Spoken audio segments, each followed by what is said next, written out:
23rd edition of the Hughes Sports Podcast. We are a few minutes later than normal. We're only 10 minutes late for being an hour early. So really, we're still on time. I am your host, Jake Hughes, alongside with me, the old man. How the hell are you doing today? I'm doing way better than you. I'm hoping most people are going to watch this podcast because your hair is worth the watch. It's just so you guys know what happened here. Jake had a long day, a long night, a long weekend. No. And he was asleep, and I knew he was, and I tried calling him twice, and he woke up on the second time. So his hair's sticking this way. You got a big horn, and it's awesome. You know, it is what it is. I mean, I got back from Vegas last night at way god awful hours, and then drove 3 hours away to only turn around and drive back, and it's been a long weekend. Let's just say that. How was Vegas? Vegas was great. The locals were even complaining that it was too hot for this time of year. Oh, really? Yeah, it was. We were hitting 33 degrees Celsius every day. Oh, nice. In October. Nice. It's nice, except for I went for an outdoor festival during the middle of the day. Yeah. So kind of warm. Just a little. And 33 degrees on cement for 13 plus hours. My entire body I'm surprised I'm not in more pain than I am. Yeah. But luckily Vegas pumps oxygen into the hotels, and you can't convince me otherwise, because I feel a lot better than I should or have any right feeling. There you go. So did you get a chance to watch much sports while you're down there? I watched more baseball than anything else, to be completely honest. With it being World Series is on? No, not yet. Still the championship series. Yeah, it's playoffs. Yeah. But I watched a couple games of hockey. We went to a couple sports bars to be able to catch games and stay up to date with everything that's going on. Nice. So when you also, I was gonna say, you also had a very interesting weekend as well. I did. I got to go down. I flew into Vancouver on Friday night or Friday morning, I guess it was, and went down into Vancouver and took in the BC Lions debacle. That was a football game. Was it a football game? Well, it wasn't surprising. I mean, everybody's like, "Oh my God, what happened to our Lions?" Well, people. Come close. The old man's going to give you some words of wisdom. Come closer. Listen in. Are you stupid? It was a mean nothing game. It really was. Now, if the Lions were up 16-0 at the half, do we just want to talk about that game first? Do we don't want to talk about the CFL? Jump right into the week that was in the CFL, because there's not a lot to talk about, really. And then you just cut me off and didn't let me finish telling what I did. All right, well, let them know. Let them know. So, but yeah, it was cool because I got to sit in. I was invited to the game by Mr. Arlan Bruce, a good friend of our show, Mr. Arlan Bruce III. Met for some drinks and then went to the game with him and a few of his buddies. And got to meet a few CFL legends, so to speak. Well, not so to speak, CFL. I was going to say, so to speak. No, you met some CFL legends. Yeah. One Mr. Paul McCallum, Larry Johnson. And I think the funniest one I met had to be this gentleman I was talking to, and I really didn't know who he was. And we were just talking away, and he had I think he had 3 or 4 grandkids with him. And we were yakking away, and he was standing with Paul McCallum, and Larry was sitting in a chair beside him. And he goes, "You're probably too young to remember who I am." And I'm like, "I don't know, man. I think we're pretty close to the same age." I said, "What's your last name?" And he said, "Hebler." And I started laughing, and I was like, no, yeah, like I don't know Nick Hebler. And he's like, you remember me. He was so excited that somebody remembered him. It was pretty cool. It was fun. So it was a fun night, even though the Lions sucked. That's fair. That's fair. I Yeah. mean, again, it was a mean nothing game. It was. I think, and we'll talk about it, but I think if the Lions were up 30-0 at the half, VA might continue in the second half just to try to secure that win, but they weren't, so they sat them. What did they I mean, really, when it came down to it, the Lions didn't have their destiny in their own hands. They could have No. won. They could have won, and then had Winnipeg had to lose one of their last two for the Lions, or they would have had to lose their last two for the Lions to secure first. Yeah. That was come on. Winnipeg played the Elks. That Yeah. wasn't happening. So the Lions knew it, and why show the Stamps or the Riders, because we didn't know who was getting in at that point. Why show either of them anything of what we're going to be doing in the playoffs? No, you know what? I would rather see the Stamps in than the Riders personally. You're not going to have as many Stamps fans at BC Place as you would Rider fans. Yeah. So better for BC, in my opinion, to have the Stamps in. Well, and I mean, I saw it all over Facebook as well, and we've talked about it. The Lions have a bye going into the playoffs. Yes, you give them a bye. You give them a bye going, like you give them the Western Final. Sure, they would have loved it, but have you ever seen a team play with that many days off in a row? No, it'd be ugly. They don't look good usually. Like there's a reason why you usually have training camp and then this regular season. You don't just jump into the regular season. Exactly. Now, Winnipeg. What does Winnipeg do for Friday's game against Calgary? Do they sit a bunch of people and then they're off for literally 20 some odd days before they play football? I think you give your starters the first half.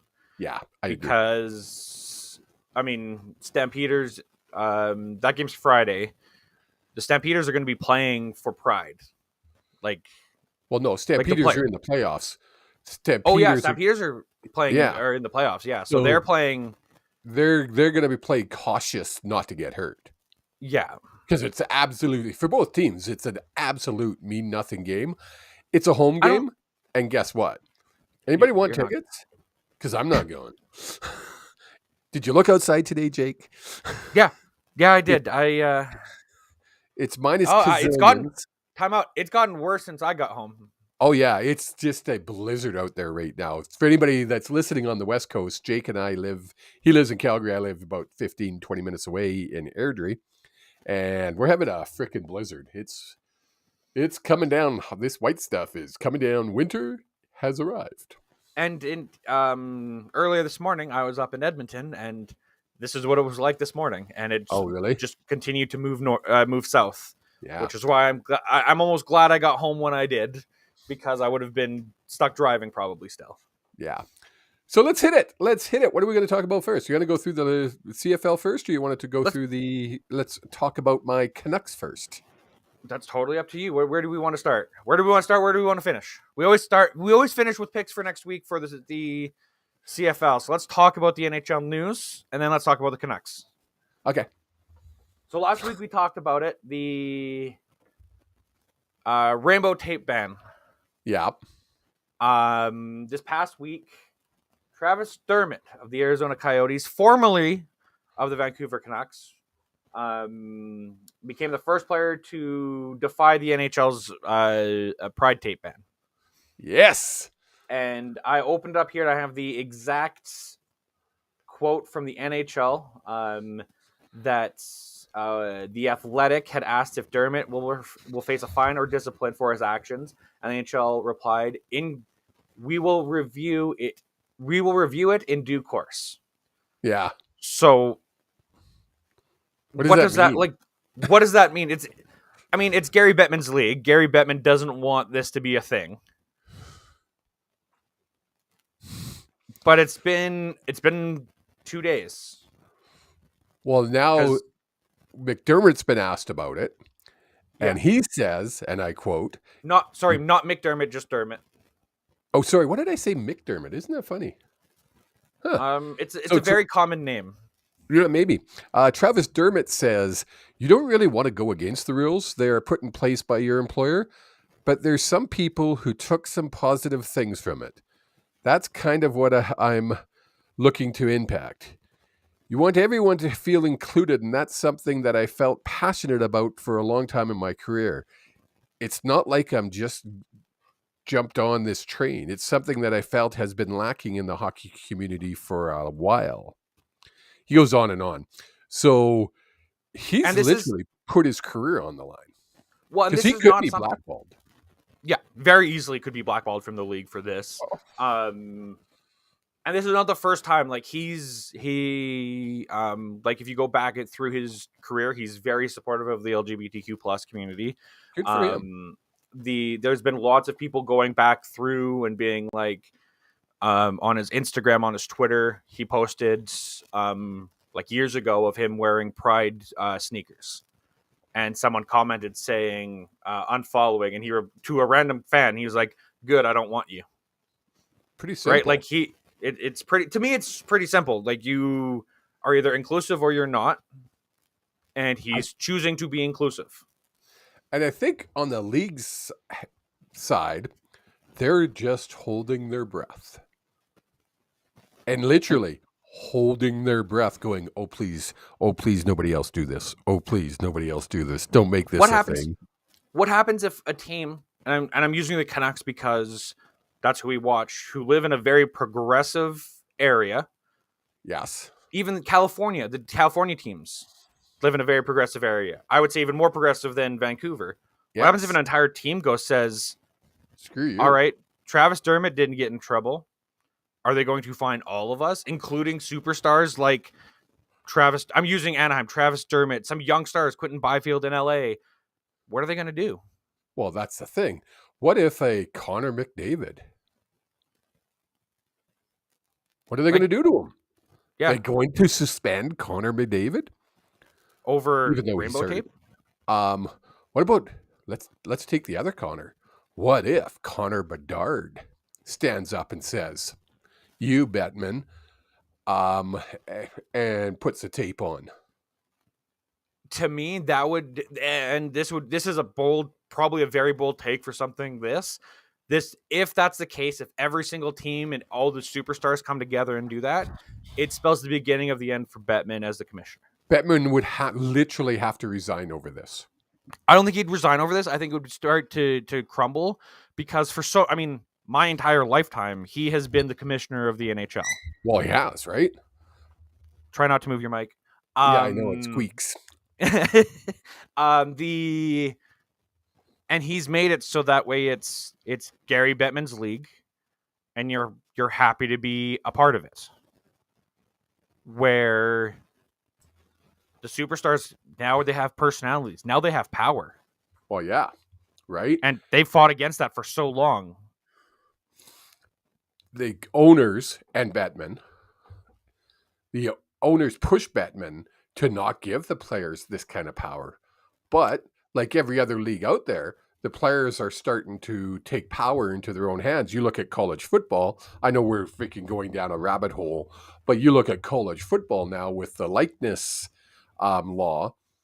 They've got the power again. There was, I don't know who it was. There was one kid in college ball who said, yeah, no, I'm not going pro this year. I could make a couple million down here. Let's think that through. He's going to college and making a few $1 million in sponsorship opportunities, which is what they should be. Yes. Because they're putting their bodies on the lines. Right? Like, especially in college, these kids are going out, and even if they are, my brain is not working at full capacity today. Even if they are top of the athletes, they're still going out, they're putting their bodies on the line. And if they want to put their message out, they're even in the NHL, superstars have turned themselves into commodities. Well, yeah. And let's face it, most college players, the highest majority of college players aren't making the NFL. No, exactly. So all these colleges are making millions and millions and millions of dollars off these kids. So finally they're Yeah. getting a piece of their own. So we went down that rabbit hole. I don't know how we ended up going down that rabbit hole, but bringing it back, I really think this is just the tip of the iceberg that you're going to see. And it was funny because Travis Dermott did not put it on the pry tape on the blade of his stick. He put it on the shaft of his stick. Well, and it's about this much of pride tape. Like looking at the picture, because it's the Yeah. first time I've seen it. Because I been had in to Vegas. look. I had to go searching for it. I couldn't see it even on the picture. I was like, "Where is it?" It's like that But big. But it's a test. What's And next?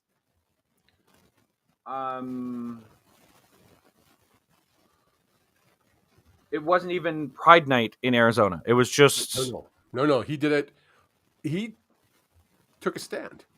Yep. I don't know if he's part of the community or if he has friends that part of the community. It doesn't really matter. Nope. He took a stand, and you know what? I take my hat off to the kid. Good on him. Yeah. And I'm glad it was a vet that did it. It wasn't some rookie trying to make a name. And then people would have said, "Oh, this kid's trying to make a name for himself." Well, and it had to be a vet, someone who, like, it had to be someone who wasn't. Oh no, I've been blackballed out of the league. I've made my he's million. made. Don't get me wrong. He's not old, but he's made some money. He's made a few $1 million.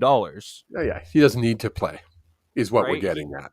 Exactly. He has the backbone to stand up for it and isn't too scared of being blackballed from the league.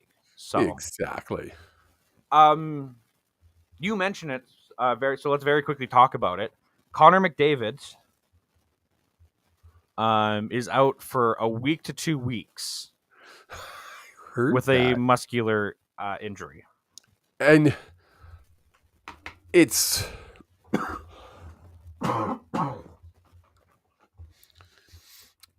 funny because it's not funny. Sorry. What are we coming up to next week? The Heritage Classic. Oh. Is he out for the Heritage Classic? Ooh, that would be a huge loss for a game that's going to be played in miserable conditions. I didn't even think of it, to be honest. Yeah. It's October 30th, I think it is, or 29th. Yeah. 6 days away. So if he's out for a week, they say a week to 2 weeks, he's not. It looks like he's not going to play the Heritage Classic. Yeah, it's talk about a miserable start for Edmonton. Edmonton, like a team that was supposed to lead the league, and they were supposed to be like the number one contenders. They still could be. Like, it's still very early in the season, and that team has so much talent. But you want to talk about, other than the Canucks, another cursed team. First round picks have they had, and they're still struggling to have a positive, a very positive outlook. Like, don't get me wrong, Connor McDavid, Leon Draisaitl, a 1-2 punch that we haven't seen in the league probably since Gretzky and Messier of the Oilers, in the, when was that, 70s, 80s? But they're not cohesive as a team. There's still parts that are missing. Very similar to Toronto, but there's something missing from Edmonton, and I can't put my finger on it. Yeah, no, I agree. I mean, I've only watched 3 of their games, and there's just something missing.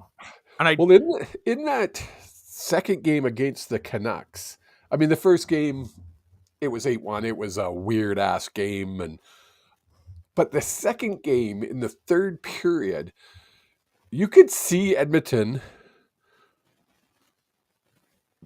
I don't want to use the word give up, but it looked like their shoulders sunk in, and I think they got frustrated. They got frustrated because, yeah, maybe. Well, you got to think about it. I mean, the Canucks aren't supposed to be a great team. We're supposed to be a contending for a playoff spot, and we'd be happy with that. Yeah. And Speaking of our Canucks, they're above 500.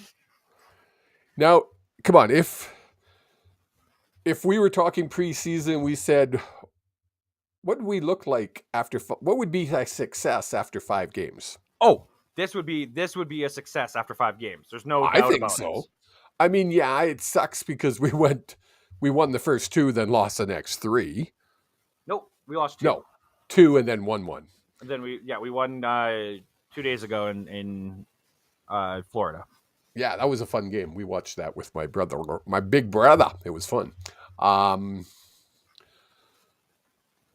My concern with this team is, other than the first game, even in the first game, you haven't seen a 60-minute effort. No. You've seen bright spots in a period, maybe 2, but then they come back down to earth. And I don't know if that's they burn themselves out, because it usually seems to be the third period where they tend to sputter. Yeah. Are they burning themselves out? Are they still not used to this system, or are they just not that good and getting lucky enough, or their skill is dragging them into winning situations? A little of all the above. How's that and I mean, when I looked at it, what I'm not liking, what I'm seeing, is how badly they're being outshot. Except for last game, where I think the shots, I didn't check it. I meant to check it before we went live. But I think the shots on net in the last game were pretty darn close. The other games, we were being outshot 2-1. I made a comment on Jeff Patterson's Twitter. He made a tweet about what is it that you are noticing about the Canucks, and I said that, and he said yes. He said, and a lot of that has to do with taking stupid ass penalties, and it's true. And having chaos giraffe being chaos giraffe. Okay, so I knew this was going to come up. So last game it was 36 shots on goals to 31 in favor of the Panthers. So a lot closer of an effort. Only 5 shot difference. Yeah, exactly. But still outshot. Yes. Oh, yeah. I mean, that's what happens when you take 2 more penalty minutes. Like, you're taking penalties, that's what's going to happen. No matter what team you are. But you don't win a lot of games when you're outshot. No. It's a fact. And that's one of the stats that I care about. It was really funny. I have to tell you this later. Remind me about something. On the podcast or off the podcast? Either way, it don't matter. On the podcast. When you're looking at wins and losses, the other thing you want to look at is shots on net. And you're not going to win a whole bunch of games when you're being outshot. It's simple. It's just simple. No, 100%. I think it's something that, and Rick Tocchet has talked about it a lot. He's talked about it a lot, even after the 8-1 win, and then the 3-4, the 4-3 win against the 2 wins against Edmonton. He had a practice in Philly where he was like, "Who are you guys? Who do you think you are? You need to keep working." Yes. And then they go out and get shut out in Philadelphia. Philly's a good team this year so far. Well, it's the typical Tortellini effect. Mm-hmm. He gets in there, he gets a handful of players to buy in, but then by the time halfway through the season hits, they're all burnt out because they're blocking 180 shots a game. But you touched on it, and Tyler Myers, chaos giraffe. He got a goal. He has, in 5 games, he has 2 points, is a +2. Is he a +2? He's a +2. How many penalties did he take? 6 penalty minutes, so 3 penalties total in 5 games. Yeah, that's too many. For someone who... Stupid penalties. For someone who has been elevated to be playing in the top 4 of our defense, who clearly is not a top 4 defenseman, how can you say he's not holding his own? Is he taking bad penalties? Yeah. So is everyone. I can't believe he's +2. That's why I want to pull I'm up the shocked by stats. that. I want to pull up the stats because every time he makes a mistake, the Canucks Twitter jumps on it, and I'm 100% all for it. I think Tyler Myers needs to be traded because he's not playing up to his contract. But no team is going to want to trade for a player that's not playing up to his contract. Well, that's the problem. He's an albatross. He's a chaos albatross. He's a Giraffe. +2 with 2 points. I think our goalies have really saved his ass. I think I agree completely. I think Demko and Swayman have really helped this team. Demko and who? Did I say? Who did I say? I don't know. It was some freaking word that I didn't even know. It's Demko and DeSmith. DeSmith. Why do I keep saying Swayman? My goodness, I did that last week too. You did. Oh man, Demko and DeSmith.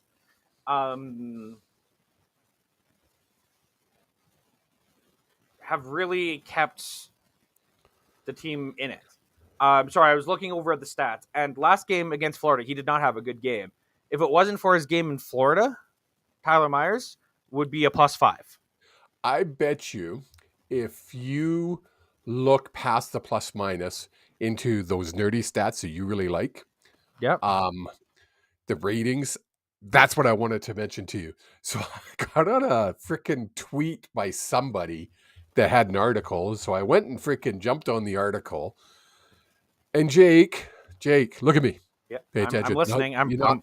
You're not looking. I tried. I'm proud of you for trying. I didn't understand a damn word of it. I read the whole damn article and it was like, it was like, holy knuckleheads. So, yeah. What's his rating? His advanced stats are not good. Are not good after 5 games. See, I like advanced stats. Of course you do now. Yeah, not great. 33.1% Corsi 4, which means the fact that you want a positive Corsi, so anything above 50% is a positive Corsi percentage. And he's at 33. And he's at 33. Last year he was at 40. Like, he's been kind of a career 40. He peaked at 50 right before he came. Just before he came to the Canucks, he was around a 40. Peaked with the Canucks at 48% for the season, but yeah, not good. So, Dom Cam, our friend, the friend of the stream, Dominic Cam says Myers is a +2 and Hughes is a +6. Here's a question for Jake: how are you guys losing? Our goals only let in on the third pairing is on the ice. Don't look at Hughes. Don't look at Hughes because he has been on the goal for 1 goal against so far in 5 games. I was going to say, leading up to it, he had gone. Nobody has scored on him. Yeah, so he's now been in Florida. He's been scored. Okay. He was on the ice, but yeah, basically that and on the power play, because your plus minus isn't affected on the power play on penalty kill. Really? Yep. I didn't know that. I learned something new today, folks. Yeah. So because it's a stat that shows you were on the ice, but you were also down a man. So how can you claim that -1 is the same as a 5-on-5 -1, which is where your Corsi and Fenwick come into play because it takes those things into account. There you go. So there's your answer, Dom. And it's been the same this way for the Canucks for the last decade.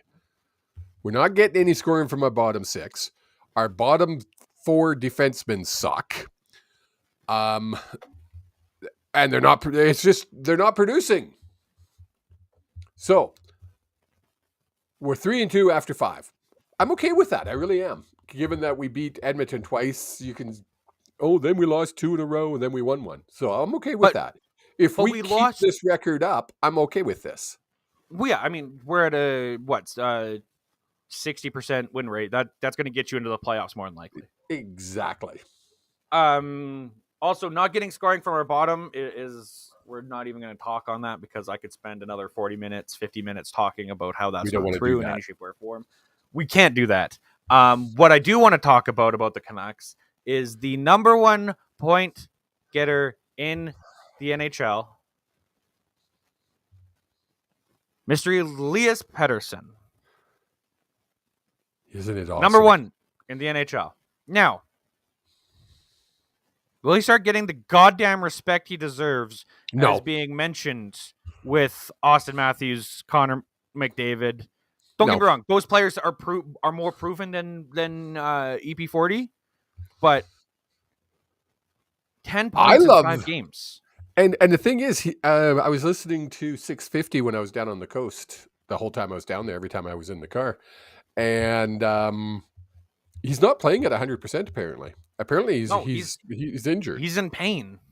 So the way he's throwing his body around, and I said that about EP40. He's throwing his effing body around. Now, the last time we had players of this caliber, it was the Sedin twins. Did you ever talk about the Sedins throwing their body around? Even in the playoffs, they would be more physical, but they're not throwing their body around. He leveled. I don't know who it was. The second game against Edmonton. Edmonton was pressing. I don't know if Edmonton was on the power play, if my memory serves me correct. And he laid in. He freaking shoulder blocked somebody out of their skates. It was like he just drove into him. Probably should have been a charge. He did leave his feet. Oh, without a doubt. But it wasn't called, so it's never all good. It's never a problem. If you don't get caught, it's not a problem. I'm going to say it now before I forget. Your mom's nuts. She says she's jealous of the snow. Yeah, okay. So anyone who thinks they're jealous of the snow, please come live in it again. Because come back and let me hear you whine. How much you whine for 20 effing years. Because people forget how to drive every year. The snow hits every year around this year, and I know that for a fact. My roommate works in an industry that deals with the snow and tells me, "Oh yeah, this is about the same time last year. This is a week later than last year." It's always within this 2-week period that we get snow, and every year people are like, "How do I drive in snow?" It's Calgary for fudge sakes. It's driving me nuts. Before I wrap up on the Canucks, yes. We got 3 games this week. 3 games. I was just doing the math. 3 games this week. Let's do this by the week. What's a win this week? What's their record have to be at? Yeah, so Predators, we're at the Predators tomorrow in Nashville. Then we have Wednesday, we have 2 days off. We have Wednesday, Thursday off, and then we're facing St. Louis on Friday. It's our first back-to-back, so we're playing the Blues on Friday and the Rangers on Saturday.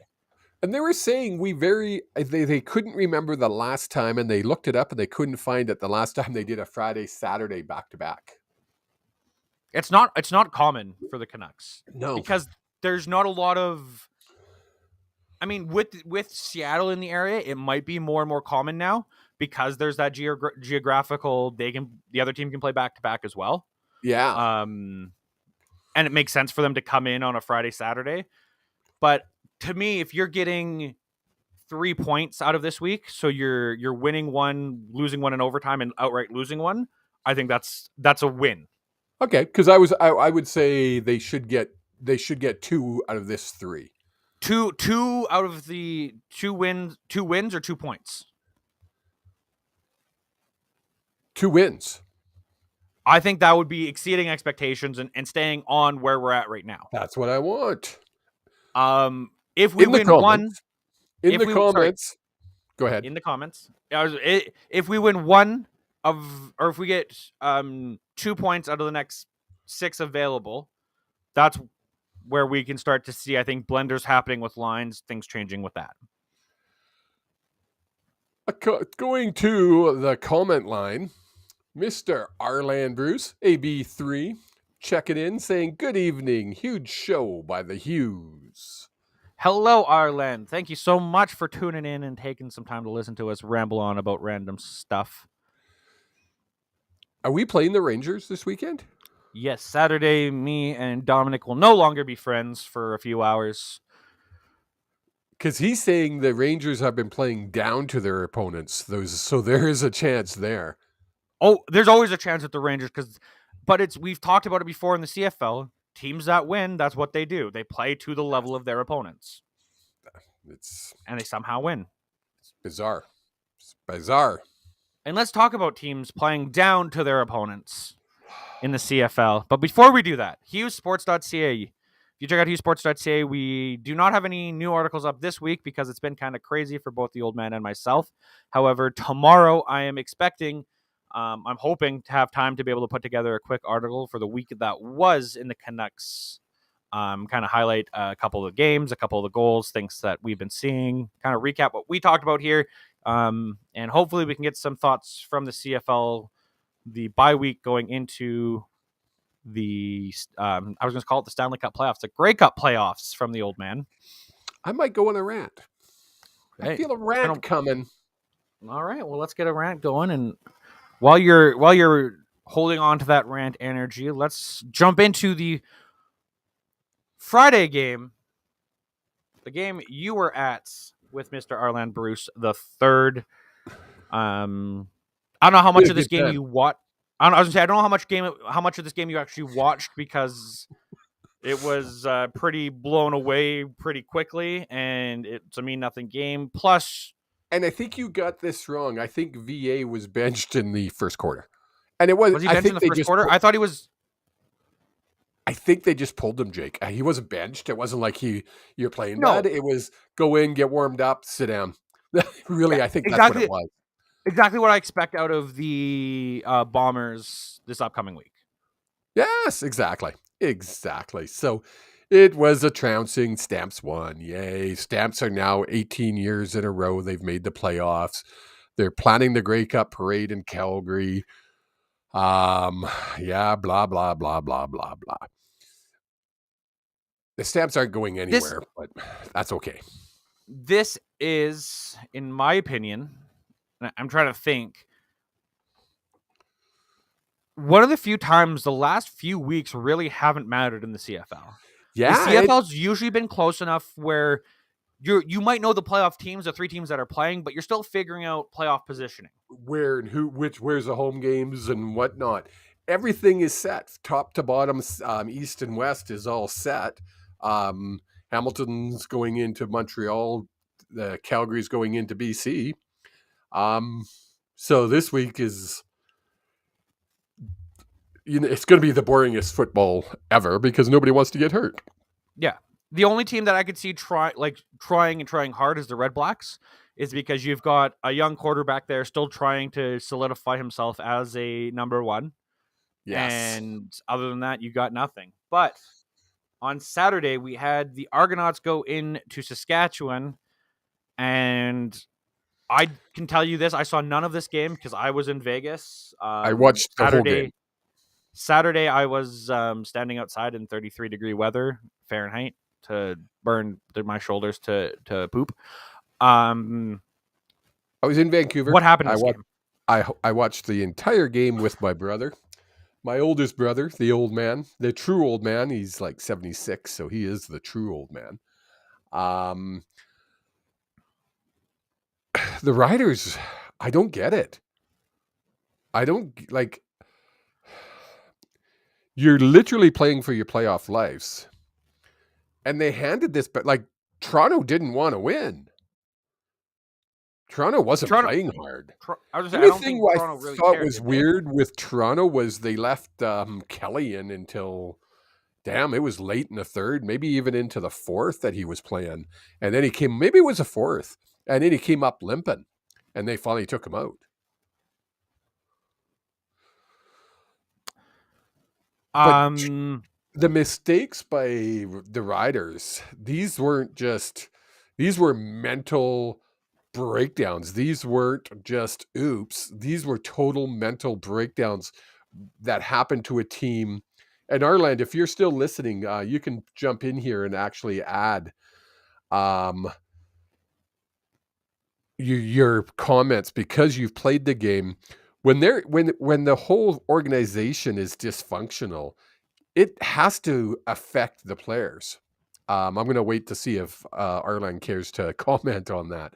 But you could tell the whole organization is in turmoil. They came out today and rewarded their GM with a 3-year contract, I was just going and to say that. fired their coach. I don't get it. I mean, if Craig Dickinson was still around, I think there would have been even more questions around it. Bringing back the GM, I don't think is as big of a problem. Look at the team that they assembled. The team on paper is a good team.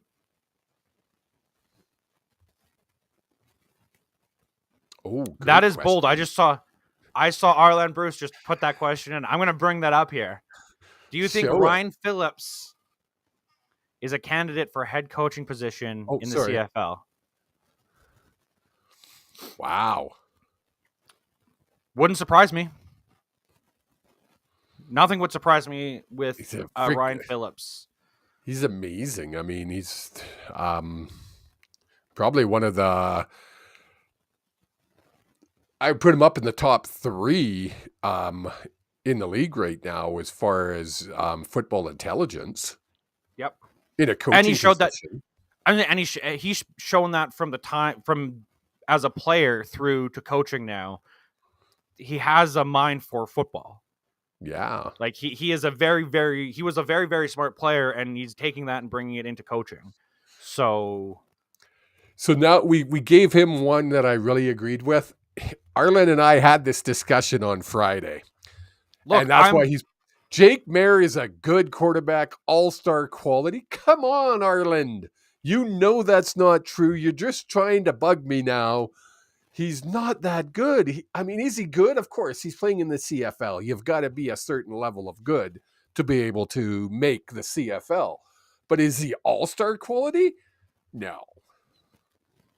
Hey, look, no offense to you, old man. I know you've been watching football a long time. But when someone who, in my opinion, should be a Hall of Fame receiver says that a quarterback is good and borderline all-star quality, it's going to carry some weight.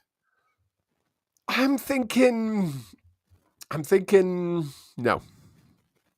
Anything. Hey, it's a CFL. If this game on love you, AB. If the playoff game in Saturday is a shootout, that'd be the greatest thing possible. Oh. But again, like you said, the Riders handed the Argos the win when they were trying to lock up a playoff position. Yeah. Calgary made the playoffs, and good on them. 18 years in a row. They're doing something right. It's the longest pro sport record for making the playoffs. So they're doing something right. But their win percentage is 35.3%. Let's not lose sight of that. They made the playoff with a 35.3% playoff win percentage. What's their record? 6-11. They have one game left. So they play Winnipeg on So they're going to be Saturday, 6-12. They're going to be 6-12. Well, it depends. Again, I expect Winnipeg to put their starters in for at least the first quarter, if not the first half. Depends what the weather's like. I don't think that matters. I think you're still because you're playing in Winnipeg for the in 2 weeks. It's going to be shitty and cold, more than likely. Yeah, it could be. Get used to it. So the last game of the evening or of the weekend, the Bombers did exactly what we thought they would. They freaking motorboated the Mr. Elks Eskimos. And now playoffs are set. What happened? I didn't watch the game. Before we start talking about the playoffs being set, the playoff picture, what happens with the Elks? The Elks don't play again. They're done. Their season's wrapped up. They put a bow on it. They put a bow on that shiny turd. Well, yeah, there's only 3 games next week, isn't there? Only 3 games next week. Yeah. They haven't announced anything Saskatchewan was very quick to announce that Craig Dickinson was not going to be renewed and that they were renewing the GM. Alex have stayed very quiet on that news front, and there's not even like Three Down Nation. Dunk isn't reporting anything. Foreign Walgie, I haven't seen anything reported about. Their president walked away, stepped down, was fired, whatever you want to call it, mid-season. Yeah. Does the coach fire all the other coaches? Does the head coach fire all the other coaches? Or does he fall on the sword himself? Knowing Chris I don't Jones, know. I don't know what his contract is. I don't know if he still has. I think he has what contract. I think he has one more year left. I think you're because right. that was the whole reason why they couldn't fire him was because the contract implications and everything. Right. But I think the Elks might have to wait until the offseason to find out if the CFL is changing anything to do with their salary cap. Yes. Their coach's salary cap. Yeah, I agree. So who knows what's going to happen with everything, but we now have our playoff picture set in the CFL. We do. Like with I say, 1 week to go. Let's start in the West because we're in the West. Let's start in the East. No, let's start in the East because we always go East to West because they play the games early. So let's start that. And to be fair, Google still hasn't updated who's playing the BC Lions, but DJ Streams says y'all started early, y'all. Well, we started early, but we technically started late from when we wanted to start. Jake has a meeting to get to, so we had to start at 6. Yes, I have an important meeting. DJ, paid catch up, DJ. So starting in the East, we have the Hamilton Tiger Cats going into Montreal on Saturday, November 4th. Normally we save our picks for next week and do it then, but it's a nothing week next week. I don't want to give away our picks for the playoff picture, but I want to talk about the games because next week we can talk about the CFL picture as a whole. Yes. Look at the weather ahead of time, see what's going on. So we have the winner of that game goes on to face the Toronto Argonauts November 11th at 1 p.m., which will be interesting no matter what. Everybody is pretty much anointing, I'll say, Montreal to win this game. I don't think it's going to be that easy. For Montreal, I don't think so. I think that's going to be a really, really close game because both teams have a chance. You know what? Stealing a line from Mr. Rod Peterson, the CFL needs Hamilton to win this game. Do you think the CFL needs Hamilton to win this game? They do. They really do. Because think about it. Hamilton's hosting the playoffs, right?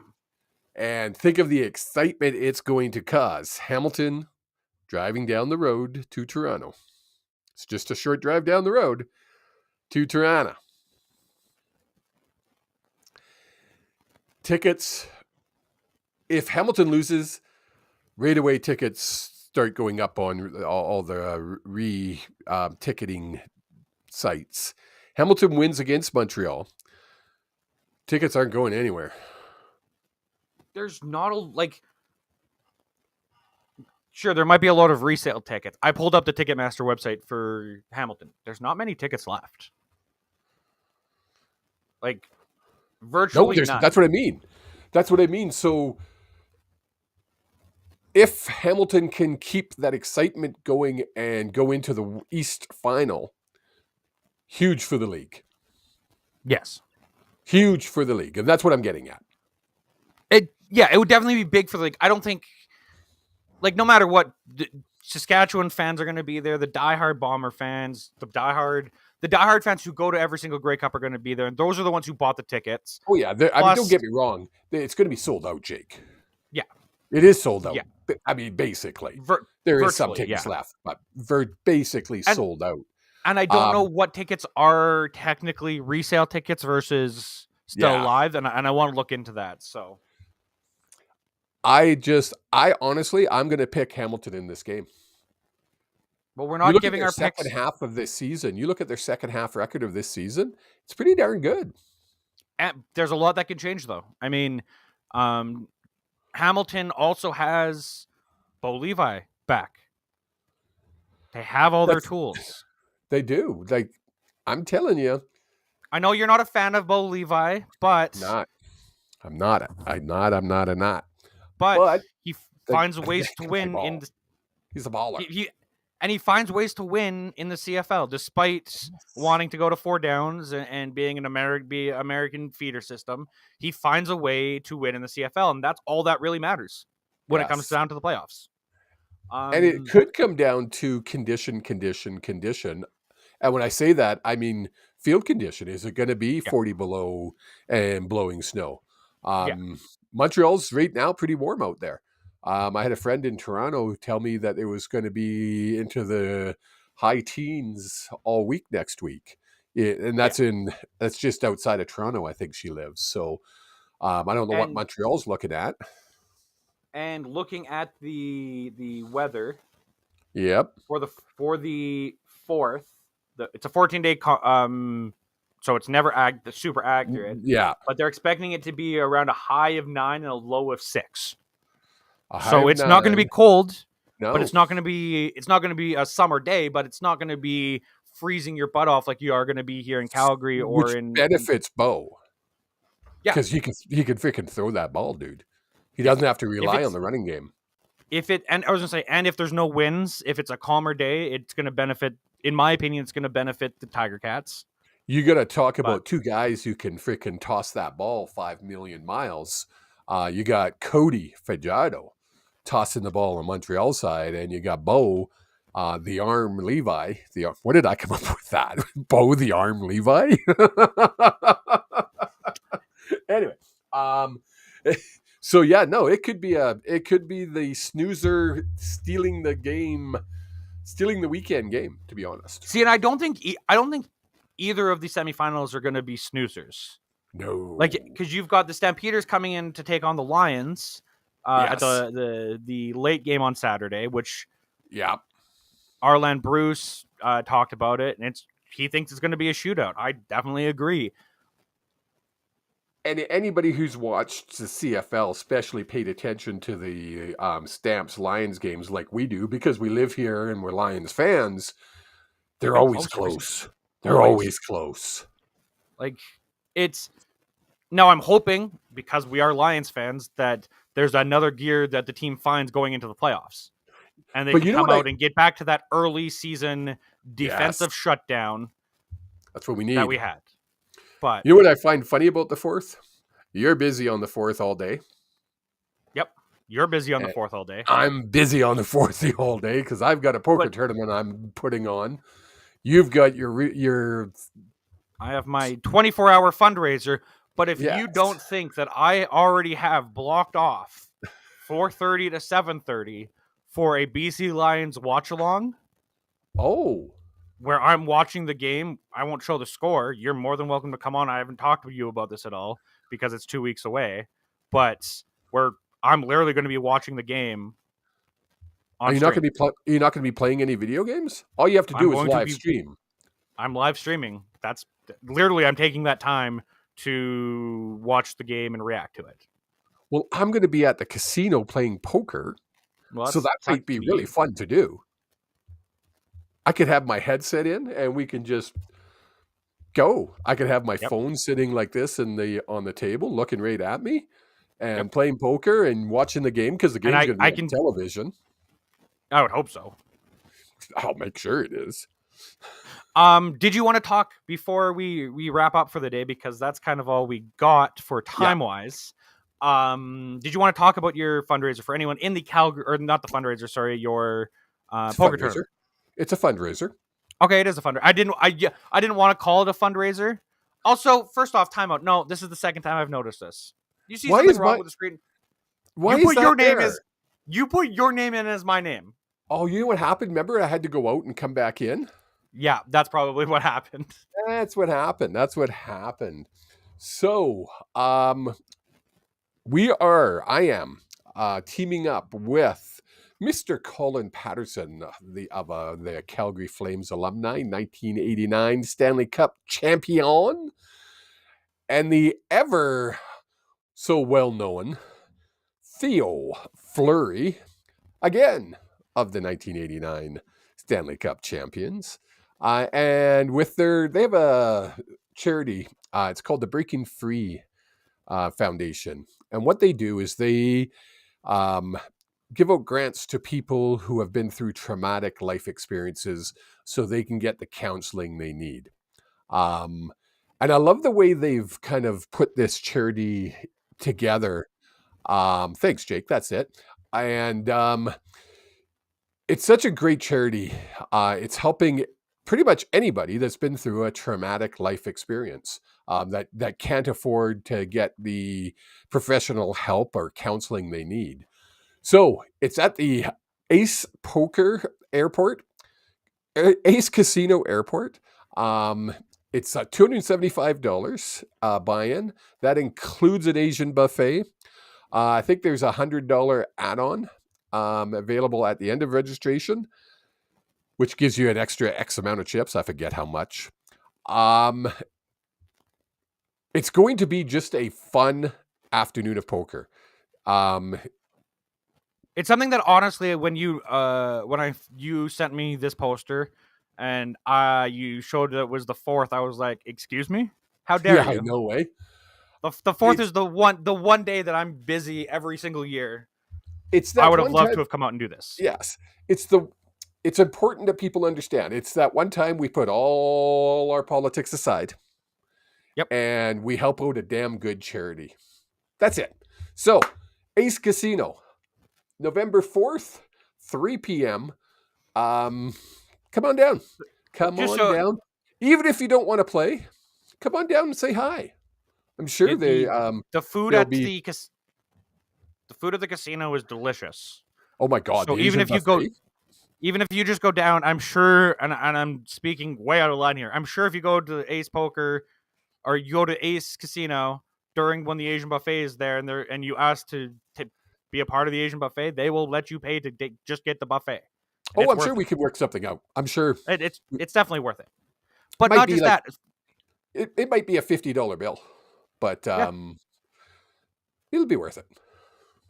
So for those not watching, I have the poster up on YouTube. We'll also post it out on all of our socials. The buy-in is $275 with a $100 add-on.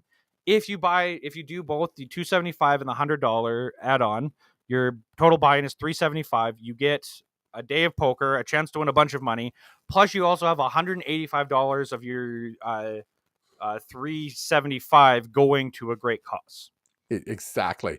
And the rest of that money is part of the prize pool. So you're going to win money. You're going to win some great prizes as well. I'm not sure what the prizes are yet, but you're going to win some cool prizes and a good chunk of money if you come out the winner. Arland Bruce is talking about doing a charity poker in Vancouver. Yes, we need to do that. I'm going to be working with you, Park Casino, and the BC Lions Alumni Society to do something along with the Rod Peterson show to put something together, Arlen. So yes, we're going to be doing that. Now, having said that, Jake, why don't you tell them about your... Having said all of that for a great cause, I'm going to share the screen here again. It's called Extra Life every single year. Extra Game Day or Extra Life Game Day is November 4th. Basically on that day, there are thousands, if not hundreds of thousands of streamers that go live for 25 hours straight of streaming, whether that's watching or whether that's playing games, watching sports, just hanging with their community, doing all sorts of different things. There is a never-ending supply of things to do. This year I'm doing it alongside myself and 3 other friends. We're going to be live, like I said, for 25 hours straight. My goal this year is to raise $1,800. If I raise $1,800, and I'm working on some things behind the scenes that I can't quite announce yet, I will be doing a stand-up comedy routine. That'll be cool. I'm already working on a stand-up comedy routine. I've been writing it for I've been doing bits and pieces of it for years because I just think I watch a lot of stand-up comedy. I think it's a lot of fun. To actually get up on stage and do it is absolutely terrifying, and I think it will be scary as all mother bleep, but it's for a good cause. So can people find a link somewhere that they can go to? Can you put a link in the chat? Yes, I can put a because link it will go into the YouTube chat and the Facebook chat that they can click on and donate. How much have you raised so far? So far, I've raised just over $100, or just $100. Let me pull it up. It's been a while since I've looked at it, because my life has been just insanely busy. Insanely busy. Yeah, never ends. I have raised $74 American, so $100 Canadian. Okay. Every penny that I raise goes towards the Children's Miracle Network Hospital in Calgary. So that goes to the Alberta Children's Hospital. And for those of you just tuning in, because I know there's some of you, we're wrapping up. We started an hour early. You guys missed the memo. However, if you are listening right now, in about an hour, it'll be live on every single platform, or you can head to YouTube, youtube.com/@HSP_pod. You can watch the whole thing, catch up with everything. And please do. We've had a bunch of you hang out for most of the show, if not all of the show. Share this with some friends. Talk about it. Just tell friends that you listen to us, because word of mouth is the best way for someone to check something out. And I haven't told this yet to Jake, but we might, big MIGHT, have a special guest joining us next week to discuss the CFL playoffs. So we'll see how that goes. That'll be super fun. Again, link in the chat that was just posted is for the Extra Life, raising money. This will be my 7th year doing Extra Life. The first milestone, every year I set up a bunch of different milestones. The first milestone is a $500 limit, where me and the old man on the Hughes Sports channel here, you agreed to this. No, I didn't. We're going to rewatch Game 7 of the 2010. I didn't agree to nothing. Sorry, I put 2011 Stanley Cup playoff finals, in which the Vancouver Canucks lost. It'll be the first time I've watched any bit of that game ever since the original viewing. I can honestly say I've not watched. And I guarantee you I've blocked off most of that from my memory. Can we watch Game 5? It was way more fun. Game 5 was when the cops showed up. It is true. That is true. If we had $800, I am going to be getting an Extra Life tattoo. If we had $1,400, there's a comedy routine that I would be doing that I am writing out, like I said. That will be done on stream. However, if we hit $1,800, that open mic, I'm going to be doing it at an open mic night. Again, I'm working on some things behind the scenes. I kind of want to turn this more into an event than just me doing an open mic night. So keep your ears peeled, your eyes peeled, whatever that saying is. Working on a bunch of different things. But do check us out on social media. You can find me at JEH Streams on Twitter, as well as on Twitch, where I'll be streaming on November 4th for 24 hours. You can find the old man on Twitter or X at KevHugh64, KEVHUGH64. You can also find him wearing his other hats on Facebook at Cavalli Channeling. You can also check him out usually daily in the chat of the Rod Peterson Show. I'm talking with the good folks over there about all the news and everything going on. Is there anything else that I missed, old man? Nope, that's it. Have a great week. Have yourselves a wonderful week. We will check in with you guys next Monday at our normal time. Let me just say that again. We're going to be back at our normal time next week. Have yourselves a wonderful night. Mwah, and goodbye.